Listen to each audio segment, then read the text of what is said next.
The King of Fighters have come a long way, but is the 15th version of King of Fighters Omega Edition worth your money? Or could you just pick up the normal version of this game?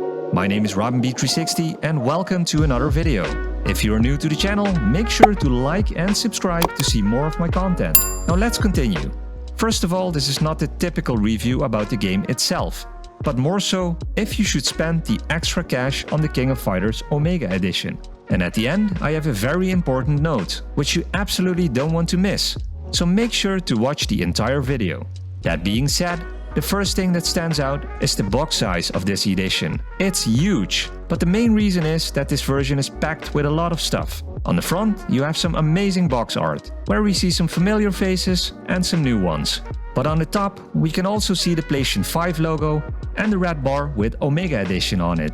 And on both sides, we see some more PlayStation branding. I will save the backside for the end of the video, as it contains some spoilers for the rest of this video. When opening up the King of Fighters Omega Edition, you get a high quality box with Iori Yagami on it, one of the more familiar faces of King of Fighters. And as you can see, the artwork looks fantastic. Inside the box, you get 3 lithographs, which also feel sturdy and of high quality. The first lithograph has 2 characters of Team Fatal Fury on it, which are Terry Bogard and Joey Higashi, casually eating a burger and a hot dog. The second lithograph is exactly the same as the box it was in, containing the artwork of Iori. And the third with artwork of Mai Shiranui, which is also well made. Going forward, you receive the original King of Fighters 15 soundtrack with its logo on it, which can be cool if you like the soundtrack and still use a CD, DVD or Blu-ray player. And now we head over to one of the coolest things in this Omega Edition, well, at least according to my opinion, and that is the original King of Fighters 15 art book, which can be cool for everyone that picks up the Omega Edition, but is absolutely a must-have for King of Fighters fans.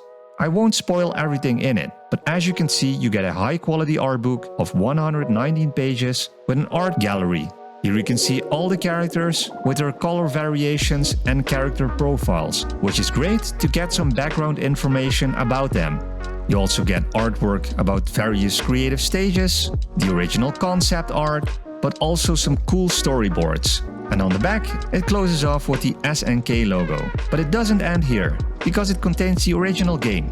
And if we compare it to the back of the Omega Edition, we see the following. The back of the Omega Edition is a lot more extended than the original version. As you can see, all the extras it contains, but also that it contains some DLC, like the Terry Garu DLC costume, the Leona Classic Leona DLC costume, and Team Pass 1, which I will explain in a bit. If you want to claim this DLC, you can use the codes within the cover of the game, as you can see here, and just redeem them in the PlayStation Store.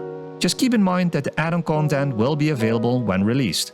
At this moment, for example, you can download the first DLC team, Team Garo, which consists of Rock Howard, B. Janet and Gato. And later on, you can download Rugal, which is free for everyone, so also for ones that picked up the normal version of King of Fighters 15.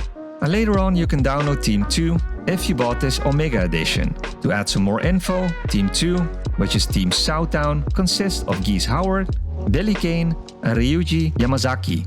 But the new characters are included in this game for everyone, which is great. If you want to get the DLC characters later on, you can buy them separately in the PlayStation Store. Overall, the game plays really good. There are some great reviews on it on YouTube, so you can check that out by yourself. But what I can say is that the PlayStation 5 version has some sort of input delay, which you won't notice directly, but more so during online play. I've read that the other versions don't have this issue, or a lot less. So this might be something to keep in mind when choosing which version you are going to buy. Of course, more things are important when choosing a platform, like where the biggest player base is, which controller you like best, PlayStation 5 or Xbox controller, or maybe which arcade stick you already have lying around. But I just thought this might be something important to point out for you. So what about the price? At the time of filming this video, the normal version of King of Fighters is available on PlayStation 5 and Xbox Series X and S around $50 or euros. PlayStation 4 version is available for around $45 or euros, so a bit cheaper, and you can upgrade for free to the PlayStation 5 version. So if you don't mind the PlayStation 4 cover, you can save yourself a few dollars. Unfortunately, there's no Xbox One version, but there is a PC version, which is also available around $45 or euros. and is the best performing version from what I've heard. But what about the Omega Edition? Well, it's available for $90 or euros. So is it worth picking up the Omega Edition of King of Fighters? Well, if you're a fighting game enthusiast, it is definitely worth the extra money. Because you not only get the DLC, Team Pass 1, but also some cool DLC costumes, lithographs, the original soundtrack, and most importantly, the art book, which is amazing. Just think about it twice on which platform you want to get it. I bought it on the PlayStation 5 mainly for the controller, which I like more for fighting games. I hope you enjoyed this video. If so, let me know what you think in the comments. Hit the like button and subscribe, so I can keep making content for you, and you would help me a lot on growing this channel. Just click on this. Thank you for watching, and we'll see you on the next video.